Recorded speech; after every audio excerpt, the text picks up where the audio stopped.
Eu convido você a abrir sua Bíblia na epístola do apóstolo Paulo a Tito, carta de Paulo a Tito, capítulo 1, que se encontra bem perto do final do Novo Testamento, logo depois de 2 Timóteo. Mais uma exposição bíblica objetiva, curta, vai tomar esse e os nossos próximos 3 domingos à noite. São 3 capítulos, apenas 46 versículos, porém um texto muito rico e necessário para nós, como toda a palavra de Deus, que é útil, inspirada pelo Senhor e feita por Ele para nos capacitar, para nos discipular, para nos formar como gente de Deus, como homens e mulheres de Deus. Todos acharam? Carta de Tito, capítulo 1, vamos ler juntos apenas os 5 versículos essa noite. Tito 1, verso 1 a 5.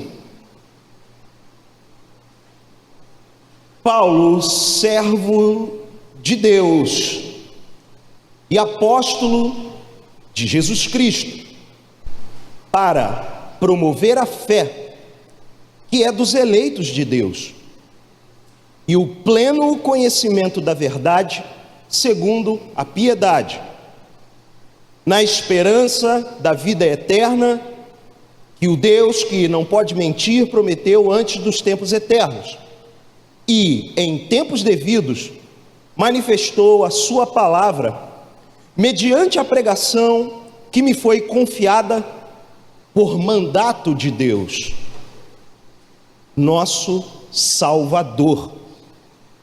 A Tito, verdadeiro filho, segundo a fé comum, graça e paz da parte de Deus, Pai, de Cristo Jesus, nosso Salvador. Versículo 5. Por esta causa te deixei em Creta, para que pusesses em ordem as coisas restantes, bem como em cada cidade constituísses presbíteros, conforme te prescrevi. Palavra do Senhor para edificação do povo de Deus. Assim seja, em nome de Jesus, amém. Minha gente, uma das mais provocativas perguntas, tanto daqueles que já caminham com Deus há alguns anos, como daqueles que têm uma caminhada mais curta na vida cristã, e até mesmo daqueles que ainda não reconheçam o senhorio e a salvação de Jesus sobre a sua vida, mas têm algum interesse pela fé cristã. É como tudo isso que encontra-se em um livro que é tanto falado, que diz tanto respeito ao que é pregado, ao que é proclamado, ao que é verbalizado, se torna algo prático.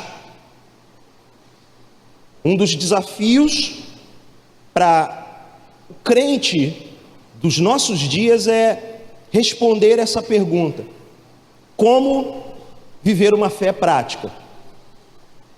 E eu digo que isso é um desafio tanto pela experiência pessoal de eu mesmo ser alvo dessas perguntas, e eu acredito que eu não estou sozinho nisso. Talvez você também já ouviu esse tipo de pergunta: como a gente coloca tudo isso aqui na prática? Será que tudo isso é uma realidade muito inalcançável para nós, ainda mais hoje no século 21, onde, por exemplo, uma grande igreja evangélica brasileira, há coisa de 3 ou 4 semanas, comemorou a inauguração da sua nova unidade, do seu novo templo, que não é, embora eles tenham mais de 600 unidades espalhadas pelo mundo, essa igreja evangélica, esse novo templo eles comemoravam um fato inédito. Esse templo foi inaugurado numa plataforma de realidade virtual chamada Metaverso. Uma igreja que funciona no metaverso. Eu vou tentar traduzir isso para todos. Eu creio que alguns estão cientes de que tecnologia é essa que eu estou falando. Inclusive, eu mencionei ela ano passado em um dos meus sermões aqui, em uma pregação. E qual não foi minha surpresa em saber que uma dessas grandes igrejas evangélicas inaugurou não um site, não uma rede social, mas uma igreja, como eles mesmos afirmam, na plataforma virtual Metaverso. Inclusive comemoraram o fato de dezenas de conversões nesse metaverso. Traduzindo muito rápido, imagine você congregar pelo computador. Vou até pegar esse que está aqui, que já não está funcionando, mas eu posso pegar. Você já imaginou que a igreja pode caber aqui? Tem gente que está acreditando nisso, que está investindo pesado nisso. Essa tecnologia faz com que o indivíduo, a pessoa ou membro da igreja, ele crie uma versão sua na realidade virtual, no computador. Então todas as suas ações e interações, elas se dão por um bonequinho, no caso se for um homem, um senhor, ou uma bonequinha, se for uma senhora, na tela do computador. Eu não estou brincando, gente, isso não é piada. Essa tecnologia, inclusive algumas empresas, têm o objetivo de que quando um indivíduo, uma pessoa criar um perfil nessa plataforma, ainda que ela morra, algumas empresas estão garantindo vida eterna no metaverso, no computador, nessa plataforma. E as pessoas estão acreditando nisso. Lembra, eu acho que alguns aqui podem lembrar, ano passado eu falei, vai ter muita gente, inclusive crente, que vai levar isso bem a sério. E não demorou muito. Não deu espaço, eu acho que eu falei disso em outubro do ano passado. Pois bem, nós estamos em maio de 2022, não deu um ano e já está acontecendo. E nessa época extremamente curto-prazista, imediatista, tudo é aqui e agora, onde o senso de transcendência, o senso de uma realidade que é muito maior do que essa vida, que a própria palavra de Deus diz que é como um sopro, que é frágil, que passa rápido. E diante de tanta dor, de tanta tristeza no mundo, no século presente, no mundo em que vivemos, talvez seja mais cômodo e mais fácil criar um personagem de computador para viver a vida como um todo, inclusive a vida cristã. Eu trago essa informação, gente, porque ela tem muito a ver com o que eu tenho para compartilhar com você nessa noite, à luz do texto lido, à luz da palavra de Deus. Se existem conteúdos na Bíblia como um todo que apontem de forma direta e objetiva como responder essa pergunta: qual é a prática do cristianismo, como praticamos a fé? Por isso, o grande conceito em torno dessa pequena série de mensagens é crer e agir. A prática do cristianismo. Por quê? Porque encontramos em todas as cartas pastorais, as 3 cartas pastorais, 1 Timóteo, 2 Timóteo, que já foram expostas aqui na igreja há não muito tempo, e a carta de Paulo a Tito em especial. Como eu falei, 3 capítulos, 46 versículos, orientações diretas e objetivas. As cartas pastorais foram escritas pelo apóstolo Paulo. Todos sabemos da quantidade de textos que ele, inspirado por Deus, sendo esse escritor cheio do Espírito, ouviu a direção do autor da salvação, do autor da vida, do próprio Deus, e deixou essas palavras aqui. Essas palavras que foram originalmente escritas em torno de 62 ou 64 depois de Cristo, para toda uma igreja que se reunia, na verdade para um pastor que cuidava de toda uma igreja que se reunia em uma ilha no mar Mediterrâneo chamada Creta, conhecida até hoje. E nós vamos, ao longo dessas semanas, investigar os conteúdos dessa carta, entender minimamente o contexto original, por que Paulo escreve essa carta, para quem ele escreve essa carta. Evidentemente para Tito, um presbítero que muitos pesquisadores consideram que era pouca coisa mais velho que Timóteo, mas também era um jovem, alguém que não tinha 25 anos, segundo alguns historiadores do Novo Testamento, e com o desejo de dar continuidade à missão que ele, o apóstolo Paulo, foi chamado a cumprir como apóstolo, como um pioneiro mensageiro do evangelho no mundo gentil, para além das portas e dos muros da sociedade judaica. Paulo treinou homens e enviou esses homens para cumprirem a missão de ir e pregar o evangelho e fazer discípulos. E não é diferente de Timóteo, carta muito conhecida, muito citada por vezes, não é diferente com a carta de Tito.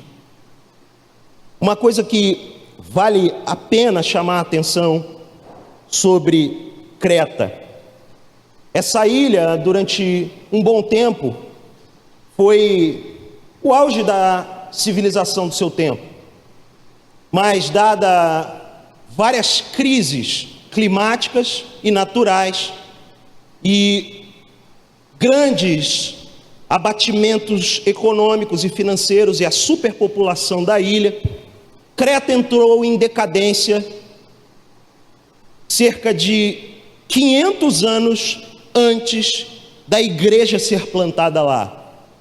Portanto, já havia 500 anos de decadência nesse lugar, onde Paulo, em sua quarta viagem missionária, prega o evangelho, e ali um grupo de irmãos é estabelecido, um grupo de discípulos, e Tito é enviado para lá para continuar o trabalho de cuidado, de pastoreio, de formação dessa gente redimida, desse povo de Deus. Nós vamos ver ainda no capítulo 1 algumas características muito peculiares de Creta, dos cretenses, dos habitantes daquela cidade. Mas 3 coisas são muito marcantes sobre aquele povo. A fama deles era que eles eram glutões, gananciosos e soberbos. Eles eram conhecidos assim naquele tempo.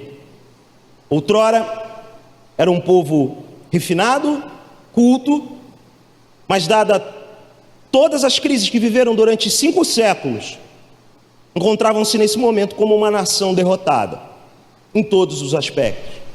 Um povo sem esperança. Um povo onde até mesmo os seus deuses pagãos, como era muito comum na cultura helênica, não era suficiente para suprir a espiritualidade, ainda que equivocada, ainda que errada, ainda que apontando para a direção errada que ali se vivia.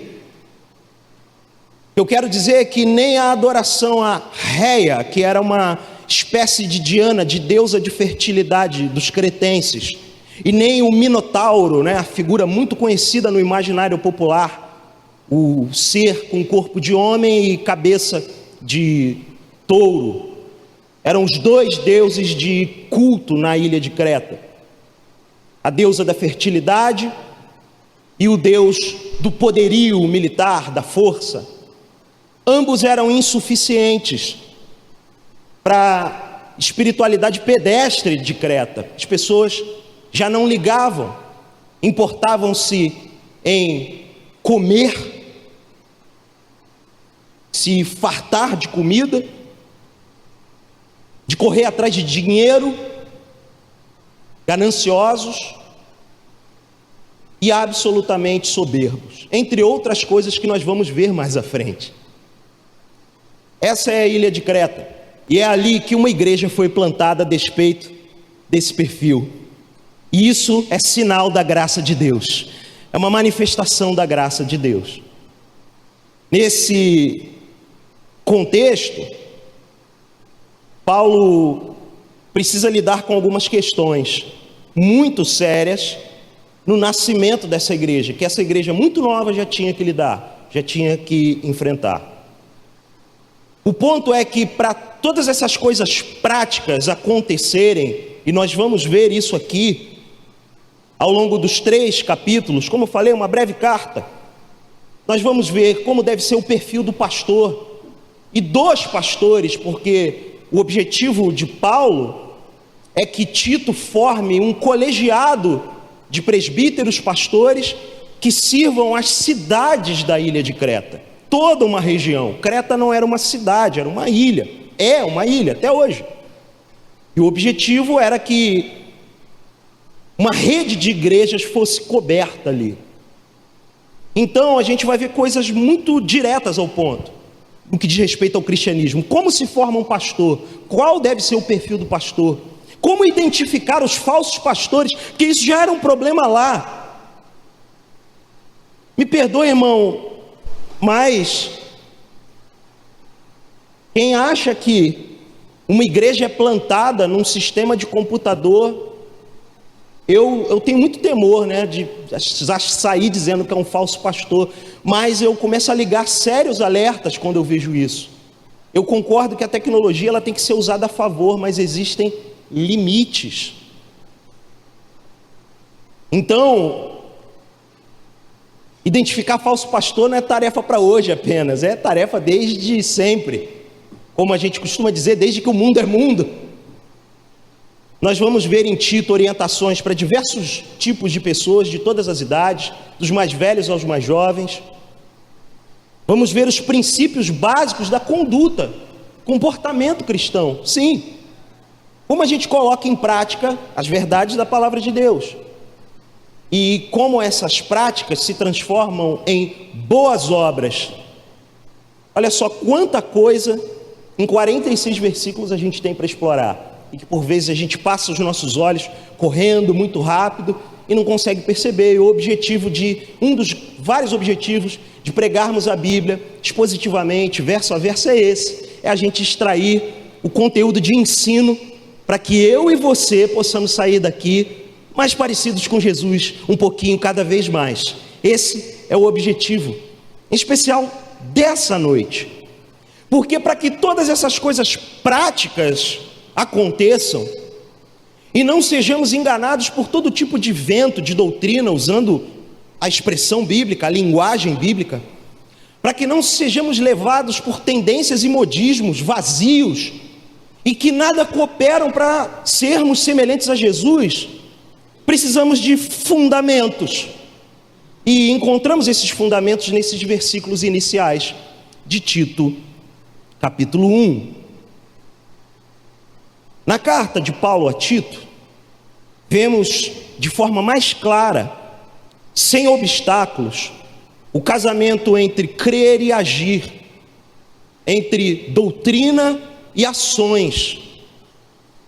Por isso, meu irmão, minha irmã, eu peço que você volte seus olhos mais uma vez para a sua Bíblia, em Tito, capítulo 1, a partir do versículo 1. Paulo, servo de Deus e apóstolo de Jesus Cristo, para promover a fé que é dos eleitos de Deus e o pleno conhecimento da verdade segundo a piedade. A primeira palavra que surge é o nome do próprio autor da carta, Paulo. E que coisa boa é alguém saber quem é. É alguém ter um senso de identidade bem afirmado. E logo depois de apresentar-se, de dar o seu nome, Paulo, ele fala qual é a sua função: servo de Deus e apóstolo de Jesus Cristo. Servo aqui vale lembrar que é uma palavra intercambiável, que também pode ser usada para escravo, escravo de Deus. Era assim que Paulo, o apóstolo de Jesus Cristo, ou o mensageiro de Jesus Cristo, ou alguém enviado por Jesus Cristo, entendia-se em primeiro lugar. A apresentação de Paulo aqui, nessa apresentação, a ordem dos fatores é muito importante. Antes de ser enviado por Jesus Cristo, o homem de Deus tinha uma profunda consciência de que sua vida não lhe pertencia. Ele entendia plenamente de que ele era escravo de Deus, pertencia a Deus, era um servo de Deus. E o texto continua: para promover a fé, que é dos eleitos, e o pleno conhecimento da verdade, segundo a piedade. Então nós vemos Paulo, esse remetente, o que envia essa carta, serve a Deus, é enviado por Jesus Cristo. A grande razão dessa igreja nessa ilha tão complicada chamada Creta ainda existir, por causa de Jesus Cristo, com todos esses problemas e tantos outros que a gente ainda vai passar, esmiuçar aqui ao longo da exposição. Nós vamos ver algumas características desse lugar complicado que era Creta. Contudo, com todas as suas complicações, o amor de Jesus Cristo fez com que homens de Deus fossem enviados para lá, para cooperar com a vida de outros homens de Deus e outras mulheres de Deus. A graça de Deus manifesta-se nos lugares mais improváveis. A graça de Deus manifesta-se nos lugares mais desprezíveis. Esse é o nosso Deus, Jesus Cristo. Qual o objetivo de Paulo? Promover a fé e o pleno conhecimento da verdade segundo a piedade. Essa fé e esse conhecimento dado aos eleitos, aos escolhidos, aos salvos, aos chamados, aos justificados, aqueles que Jesus chama para si como seus. Fé que é dos eleitos de Deus. E o conhecimento da verdade segundo a piedade. E o texto continua. Verso 2: na esperança da vida eterna, que o Deus que não pode mentir prometeu antes dos tempos eternos. Aqui vale frisar que essa fé e esse conhecimento fundamentam-se numa esperança.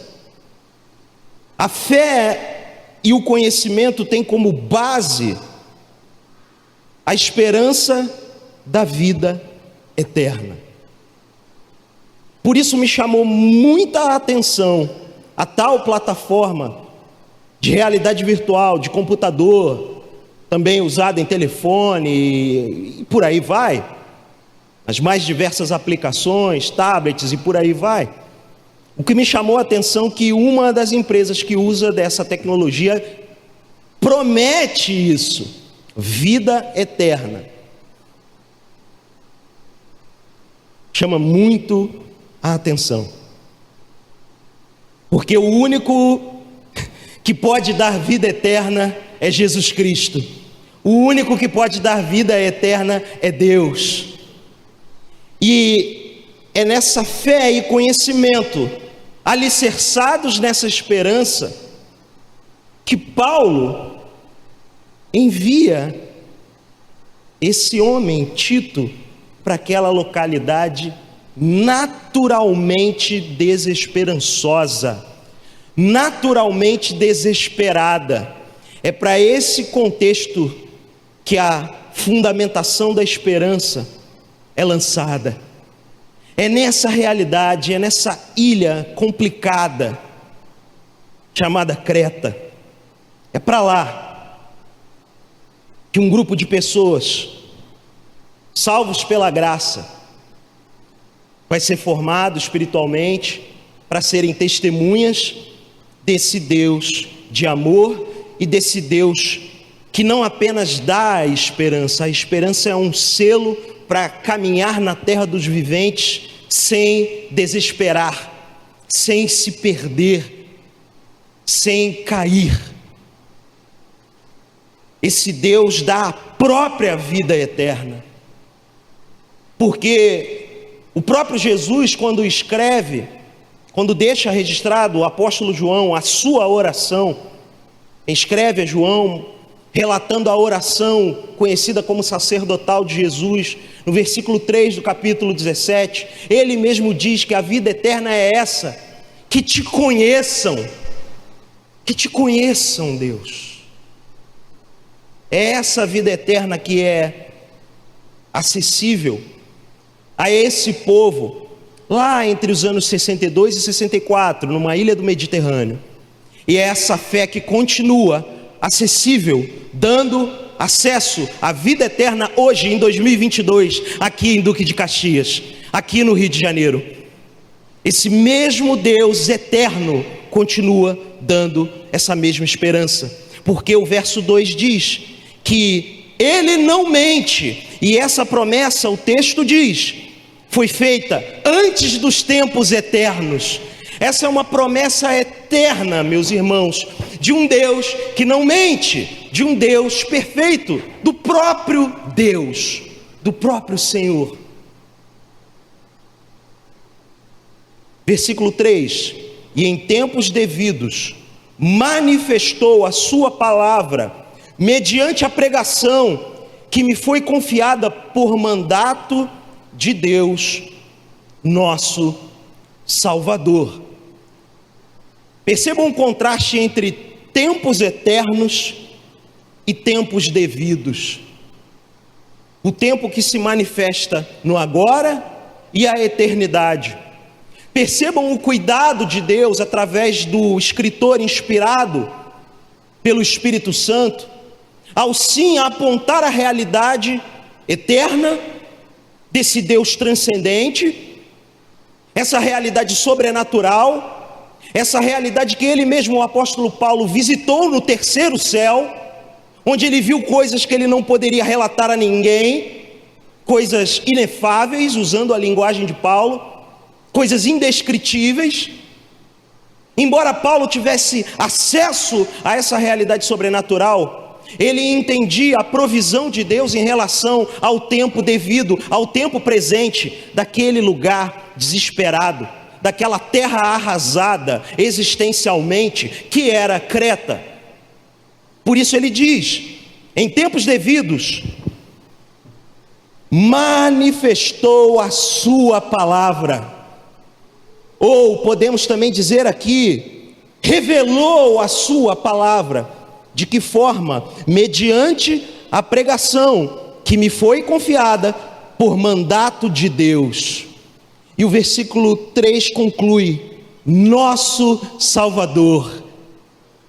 Paulo, o servo de Deus, o apóstolo de Jesus Cristo, alinhado com a realidade do pecado que afeta a todos, como ele mesmo, inspirado pelo Espírito Santo, escreveu aos Romanos: todos pecaram e foram destituídos da glória de Deus. O fato de ser um servo de Deus e um apóstolo de Jesus Cristo não o colocava num patamar acima dos outros, ao contrário, o colocava tão dependente como eles, os cretenses, com todas as suas complicações, como alguém que precisava desse Salvador. Por isso ele diz, em tempos devidos. Paulo teve o seu tempo devido, da sua conversão, do seu encontro de metanoia, de arrependimento, de mudança de mente. Paulo foi posteriormente o canal para várias localidades do mundo conhecido como gentil, ou seja, daqueles que não eram de descendência judaica, Paulo foi de fato o homem preparado por Deus para essa tarefa, indo pregar o evangelho por toda a Europa. E o tempo devido se manifestou para várias localidades, inclusive para essa ilha mediterrânea. E ali revelou-se a palavra de Deus, o Logos. A palavra aqui não apenas um conhecimento teórico, intelectual, mas o próprio Senhor Jesus Cristo, como João mesmo diz, o Verbo se encarnou. E quando o Evangelho é pregado, quando a palavra de Deus, a palavra do reino de Deus é pregada, é proclamada, a salvação se manifesta, a salvação se revela. Por isso ele diz, em tempos devidos, esse mesmo Deus que não mente, do verso 22, esse mesmo Deus que estabelece promessas antes dos tempos eternos. Irmãos, a gente precisa voltar de novo para o verso 2. A esperança da vida eterna, que o Deus que não pode mentir, prometeu antes dos tempos eternos.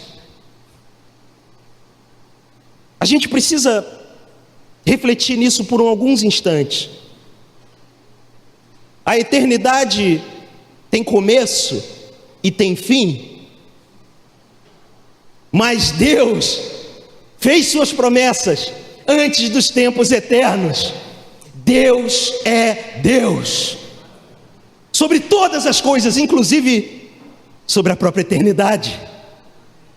Isso é absolutamente fascinante, irmãos. Quando falamos da necessidade de imergirmos na Escritura, é para encontrarmos esses detalhes da beleza de Deus, da majestade de Deus, da grandeza de Deus. Se com um mero lampejo desse, prometeu antes dos tempos eternos, eu pessoalmente tenho que me controlar, amados, aqui, tenho que segurar. Imaginem Paulo, que viu as tais coisas inefáveis no terceiro céu.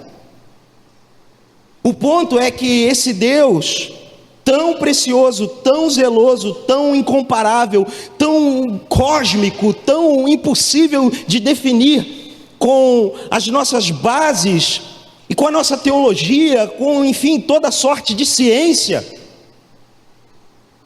se ficamos estupefatos, sem palavras diante desse Deus, esse Deus bondoso, esse Deus amoroso, esse Deus que não quer estabelecer distância daqueles que Ele criou, e mais do que ainda daqueles que Ele criou, mas daqueles que Ele chamou para si, em sua absoluta soberania. Deus se revela.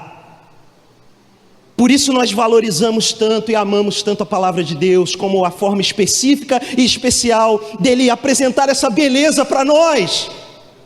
Essa beleza que não pode ser comparada com coisas terrenas, com os artefatos da tecnologia, com o bem-estar e o conforto que a era da informação e todas as suas benesses trazem em suas esteiras. Não, meus irmãos, a beleza de Deus, desse Deus humilde, desse Deus simples de Filipenses 2, que abriu mão da sua própria glória e tomou a forma de servo, é apresentada a nós na Sagrada Escritura. Antes de querer fazer tantas coisas, antes de correr atrás de tantas práticas, coisa muito típica desse período que vivemos, como afirmei anteriormente, curto-prazista, imediatista, sem senso de transcendência, sem senso de eternidade, na verdade, sem senso de realidade, precisa se voltar, mais uma vez, para as coisas simples. A sabedoria popular exalta isso, não é? A simplicidade da vida. E nós, que não somos dependentes da sabedoria popular, mas somos alvos da graça que se revela na sabedoria divina, deixamos por vezes isso passar batido, irmãos. Mas em nome de Jesus, que sejamos diferentes. Que essa noite a gente possa sair daqui diferente, contemplando a beleza de um Deus que se revela. Verso 3, mais uma vez, e em tempos devidos manifestou a sua palavra mediante a pregação, ou revelou a sua palavra mediante a proclamação que me foi confiada por mandato, ordem, comissão de Deus. E quem é esse Deus? Um Deus distante? Um Deus do imaginário, inclusive dos panteões e do panteão greco-romano helênico? Um Deus figurado com uma longa barba branca, sentado num trono e disparando raios? Não. Um Deus que se revela não como um Deus distante, não como um Deus insensível, se é que podemos atribuir isso a Deus, sensibilidade, porque Ele é amor, Deus é amor, e Ele é tanto amor, que Ele se revela na sua palavra, através da pena inspirada de Paulo, como nosso Salvador, nosso Salvador. Paulo, com toda a sua vivência com Deus, e com todo o seu sofrimento, como fruto da sua obediência, não se vê como mais digno. Não aponta o Salvador de vocês que vocês precisam, mas o nosso Salvador. Ele me salvou, e Ele é poderoso para fazer infinitamente mais do que pedimos e pensamos.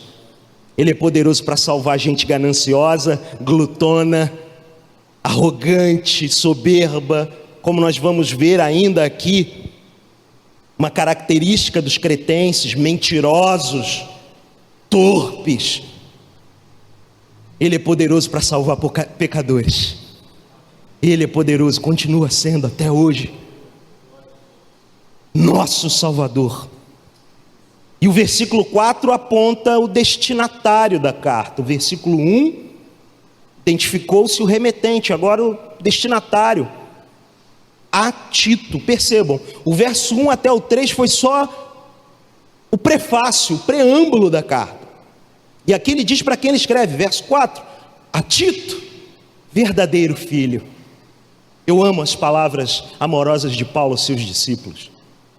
Eu amo o exemplo de como deve ser uma liderança espiritual, de como deve ser a mentoria espiritual.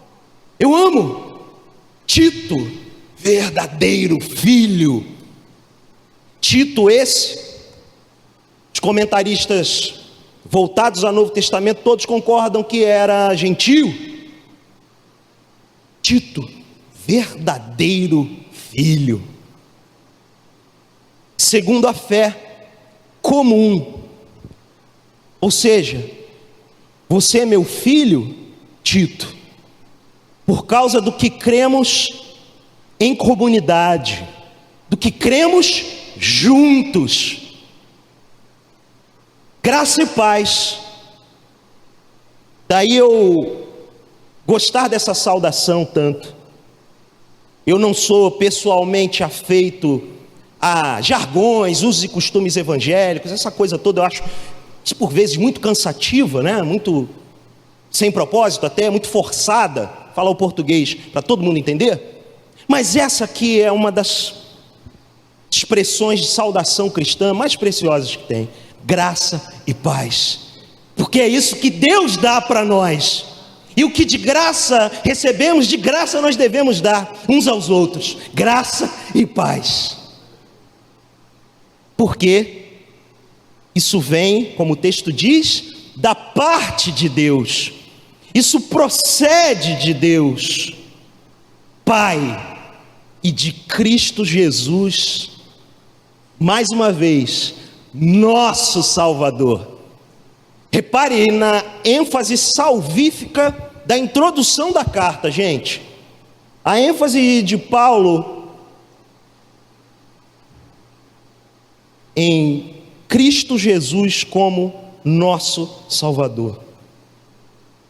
E dessa graça e paz proceder de um Deus que é Pai, de um Deus que adota, de um Deus que faz uma operação espiritual, literalmente, para que possamos ser filhos dele. Ele não apenas adota, dando um novo nome, escrevendo um nome no livro da vida. Ele faz uma transformação no já, antes que o ainda não pleno se consume. No já, ele arranca o coração de pedra e coloca um coração de carne capaz de se quebrantar por ele, capaz de derreter por ele, de se entregar a ele, de reconhecer que não há outro Deus além dele. Por isso, essa graça e essa paz só podem proceder de uma pessoa, Deus Pai. Deus Pai. Verso 5, e a finalidade, portanto, da carta e, na verdade, do próprio envio desse verdadeiro filho que é Tito. Verso 5, por esta causa te deixei em Creta, e aí surge a localidade que eu brevemente introduzi e contextualizei para nós. Para que, com qual propósito? Pusesse em ordem, colocasse em ordem as coisas restantes, e a gente vai saber quais são essas coisas nas próximas semanas. Eu espero você aqui comigo, nós juntos, para sabermos o que precisa ser colocado em ordem lá, porque eu creio que o que precisa ser colocado em ordem lá, precisa ser colocado em ordem aqui.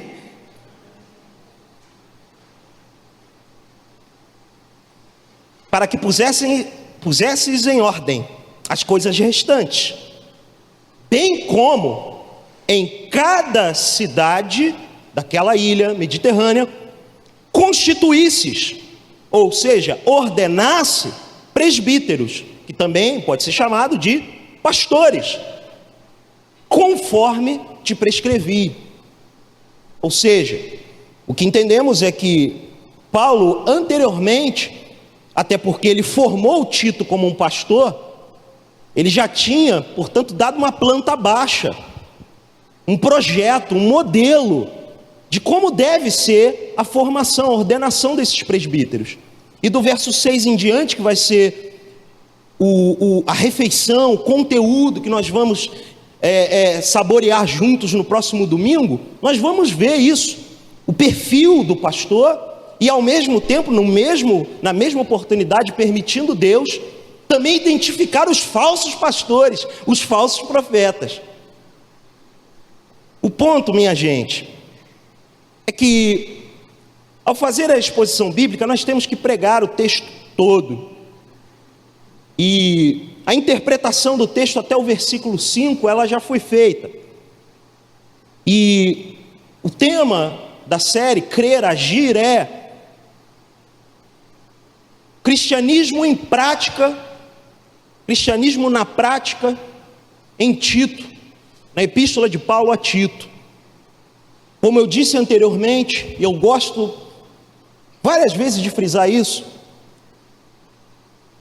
o chamado à prática cristã é urgente para todos nós.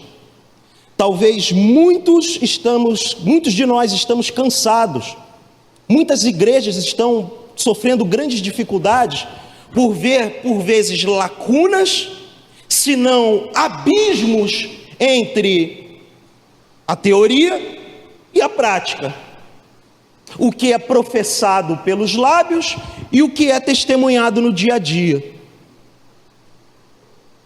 E, minha gente, é claro que isso deve ser alvo da nossa preocupação.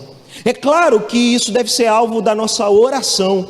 Mas, na verdade, se não priorizarmos alguns aspectos básicos, sequer nós vamos conseguir orar para que o que queremos que saia da teoria, que saia da cabeça, dos lábios, do que pensamos, do que falamos, se torne algo prático. O pregador norte-americano Tim Keller fala dessa fé que é processada na mente, sentida no coração e manifestada nas mãos, colocada em prática. É o desafio para todos nós, a começar de mim. Mas nós não devemos incorrer no erro imediatista que a pressão do século presente nos coloca. Eu gosto sempre de observar os desafios sutis do inimigo das nossas almas contra nós. O que eu quero dizer é que por vezes o mundanismo ele vem disfarçado de coisas que sequer percebemos, que nos colocam a milhas, a quilômetros de distância do lugar onde Deus quer que nós estejamos. O que eu quero dizer é que, em nome do pragmatismo, em nome das coisas serem feitas, vamos fazer e acontecer, como é muito típico do brasileiro, nós abandonamos os princípios básicos e a gente torna-se qualquer coisa, menos cristãos. Coisas absurdas começam a acontecer e o testemunho do Evangelho é jogado na lata de lixo da história. Que em nome de Jesus nós possamos olhar para esses valores que o texto, de forma muito sublime, trouxe para nós. Porque, povo de Deus, gente querida, o tempo é urgente. Por mais que tenha até um traço meio cômico a ideia de uma igreja, gente, eu vou frisar isso de novo. Não é um culto transmitido aqui a gente está muito atrasado, né? Nem o cultinho do YouTube está indo mais. A gente está muito atrasado. Senhor Jesus, nos ajude. A gente precisa de um computador novo, tá? Não está filmando, o bispo não está aqui, eu posso falar de novo. Mas não é isso, não é um conteúdo, não é um canal no YouTube, não é um perfil no Instagram. Não é essas coisas assim que são lícitas. Nós podemos todas as coisas, mas todas as coisas não nos convêm.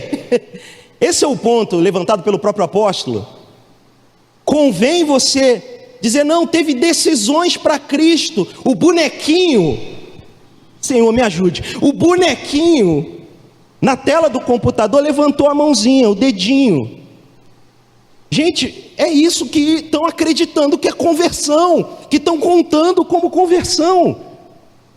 Eu não estou inventando, a minha imaginação é fértil, vocês já sabem, né? A minha imaginação vai longe, mas isso não é imaginação, tá?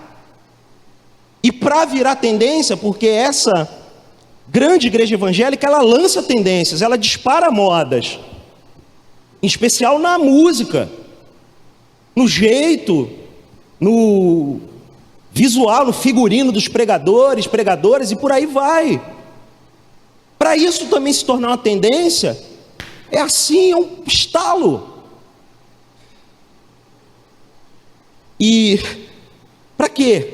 Para estar antenado com a mais nova tecnologia que é eficiente, as pessoas não saem mais na rua por medo da crise sanitária, ou de fato, independente de crise sanitária, as pessoas gastam muito tempo no celular, no computador, portanto, nós vamos criar uma forma para que elas tenham um bonequinho virtual, em pixel, que levante a mão.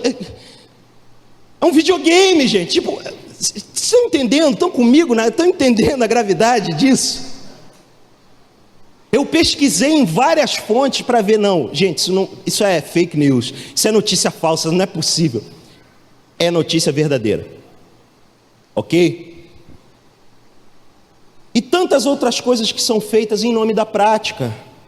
E eu me preocupo com nós, os cristãos, que querem praticar o cristianismo, mas me preocupo também com aquele amigo e amiga que tem interesse em conhecer Jesus. Na verdade, além do seu próprio interesse, nós que somos salvos, queremos que pessoas sejam salvas, não é?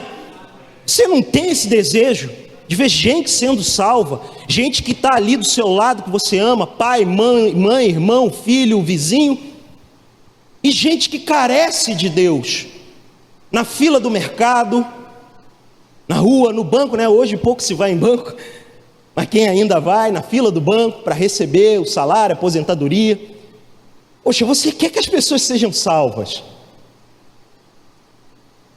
E nós precisamos colocar o cristianismo em prática para que essa confusão que está ao nosso redor, misericórdia de nós, Senhor. onde pastor, que é ministro da educação, em vez de ter livros e a Bíblia na mala, tem uma pistola automática e queima o nosso filme publicamente por falta de sabedoria. E essas denúncias precisam ser feitas veementemente. É mau testemunho, não é evangelho, não é cristianismo. Joga na lata de lixo da história. É fato que nós vamos ser perseguidos, é fato que o cristão e o seguidor de Jesus vai ser tratado como, muitas vezes, um mero fariseu. Jesus fala que nós somos enviados ao mundo como ovelhas no meio de lobos, no meio do matadouro. Mas isso não significa que temos que ser nécios, tolos, carnais, modistas. Um homem, idade para ser meu avô quase, sendo modista. E não é possível ir para o aeroporto. Pastor, gente, pelo amor de Deus. Isso queima o nosso filme, falando português claro para todo mundo entender. Isso atrapalha, isso não tem a ver com direita, esquerda, guerra cultural. Isso é guerra espiritual, a guerra é muito maior. Em nome dos jogos de poderes apodrecidos do século presente, nós estamos perdendo a guerra. Porque pessoas estão se distanciando do evangelho por causa desse péssimo testemunho.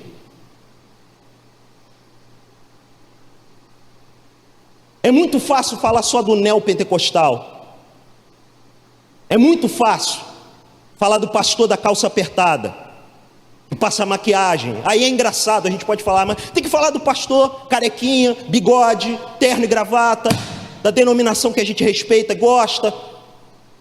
Pau que bate em Chico, bate em Francisco, como diz no popular. E se somos igreja, se somos verdadeiros filhos na fé, a gente tem que aprender a tratar com seriedade, disciplinarmos entre nós as atitudes que colocam a nossa prática cristã no lixo. Todas elas. A igrejinha virtual e a pistolinha dentro da mala. E eu sei que você não vai dizer amém para isso, eu nem vou pedir. Isso é para, de fato, provocar a nossa reflexão. Porque a prática está se perdendo. E nós vamos ver aqui. Te deixei em Creta para que pusesse em ordem as coisas restantes. Tinha muita coisa desordenada em Creta, tem muita coisa desordenada no Brasil, tem muita coisa desordenada em Caxias, tem muita coisa desordenada em nós e que precisam de ordem.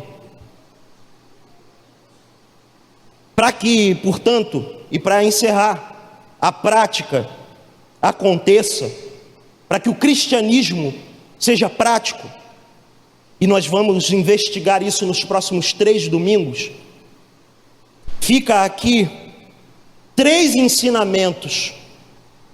O cristianismo é praticado quando há, primeiro ponto, promoção da fé. O versículo 1 diz: Paulo, servo de Deus e apóstolo de Jesus Cristo, para quê? Qual a finalidade dele ser um servo de Deus e de ser apóstolo de Jesus Cristo? Não é outra além de promover a fé. Nós precisamos de um ambiente e viver uma realidade enquanto crentes, enquanto igreja, onde a fé é promovida, o evangelho é pregado, Jesus é exaltado o tempo todo, o nome de Jesus é o nome sobre todo nome em todas as nossas ações. Dessa forma, a fé é promovida. O que cantamos precisa estar alinhado com isso. Não cantamos a nosso respeito, não cantamos sobre nossos sonhos e desejos, cantamos sobre o propósito eterno de Deus para nós. A promoção da fé envolve a denúncia do nosso pecado e o clamor pelo arrependimento dos mesmos. A promoção da fé concomitantemente leva ao segundo ponto, onde o cristianismo é praticado. O cristianismo é praticado quando há, segundo ponto, promoção do conhecimento. Reafirmo, Precisamos ser crentes maduros nas Escrituras, na palavra de Deus. Precisamos levar a sério a leitura da palavra, o estudo da palavra. Acabar com preconceitos tolos a respeito de nos informarmos, nos capacitarmos. Tanto conteúdo gratuito, tanta possibilidade de ensino e nós desperdiçamos. Isso precisa acabar se queremos de fato ser uma igreja onde o cristianismo é colocado na prática. Você crê assim? Você quer isso, meu irmão? Você quer uma igreja viva, onde a coisa de fato acontece? Mas não acontece porque a gente faz acontecer, mas acontece porque Deus faz acontecer entre nós? Saiba, promova a fé, primeiro ponto. Segundo ponto, promova o conhecimento, porque foi isso que o servo de Deus fez aqui. Promova, para promover a fé que é dos eleitos de Deus e o pleno conhecimento da verdade segundo a piedade.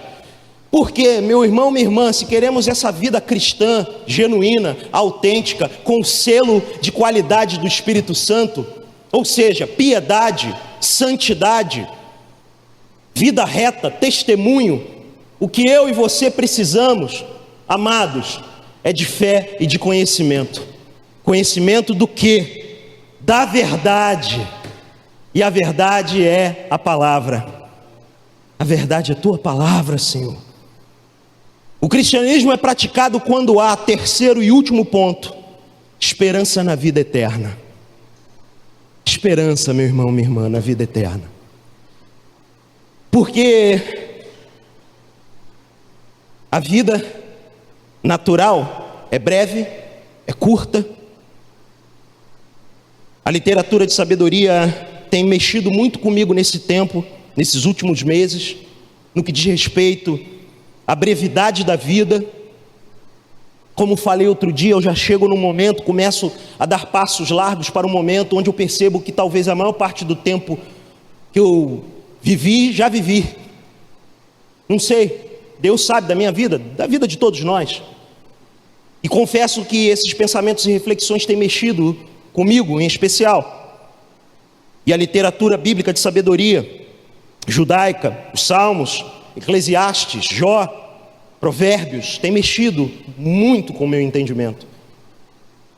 E quando, guiado pelo Espírito Santo, vou dessa instrução da sabedoria judaica para a boa nova, porque a instrução da sabedoria judaica me dá a má notícia: a vida é breve. Eu vou embora e simplesmente as pessoas que eu amo vão ficar. Eu tenho certeza da minha salvação, mas as pessoas que me amam nunca mais vão me ver aqui na terra. Esses pensamentos mexem, meus irmãos. E se não temos a promessa e a boa nova do Evangelho, a gente adoece, a gente deprime. Nós precisamos de esperança na vida eterna, não como um escapismo da dor, mas como o entendimento do propósito eterno de Deus para nós, que não termina aqui. A grande boa nova de que não termina aqui nesse mundo difícil, complicado, confuso, mas de uma vida eterna que começa hoje, que começa a implantar essa realidade de que eu vou viver com meu Jesus para sempre. Assim que o seu clarim soar, irei com ele me encontrar. Isso não ser apenas uma coisa que a gente canta aqui, uma bravata, uma frase de efeito, mas se tornar uma verdade esperançosa, que dá sentido para essa vida louca que a gente vive, onde existe igrejinha de computador. Meu irmão, minha irmã, sem Jesus, olhando essas coisas, nós enlouquecemos. Eu, pelo menos, enlouqueço vendo essas coisas. Por isso, se o cristianismo precisa ser colocado na prática, eu preciso de esperança na vida eterna. Agora, como a esperança na vida eterna acontece? Com a promoção da fé e do conhecimento de Deus, do conhecimento da verdade. O Senhor, o nosso Senhor Jesus Cristo, Ele nos dá a vida eterna, como o texto mesmo garante. O texto diz, verso 2: na esperança da vida eterna, que o Deus que não pode mentir, prometeu antes dos tempos eternos. O nosso Deus prometeu a vida eterna, irmãos. Um Deus que não mente. É uma afirmação óbvia.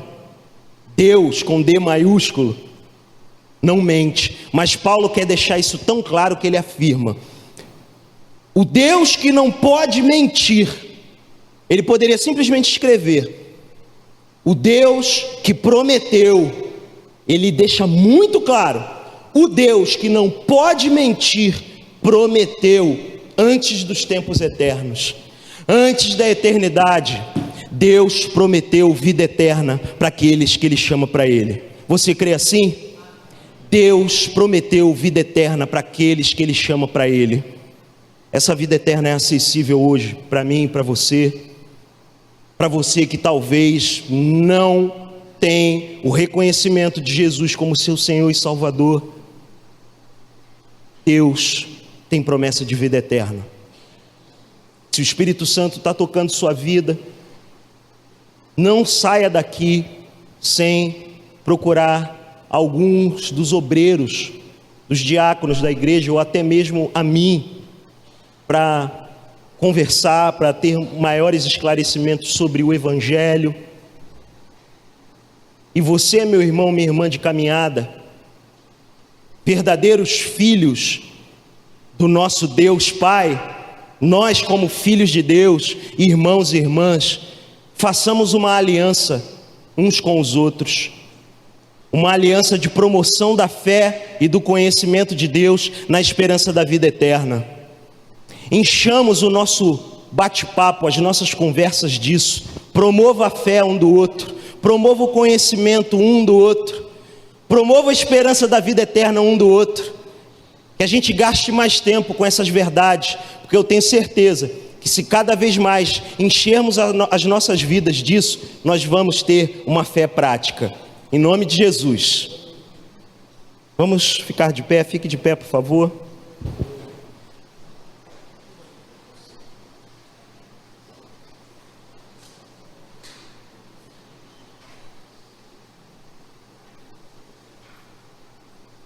E eu vou pedir que você feche seus olhos, curve sua cabeça.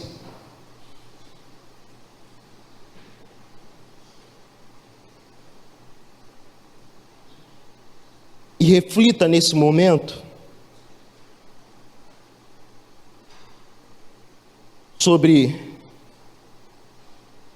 a fé do Deus que te chamou, a fé que Ele mesmo deu, a necessidade do conhecimento da verdade dEle, desse próprio Deus, e da esperança da vida eterna. Reflita nesse momento e nós vamos orar.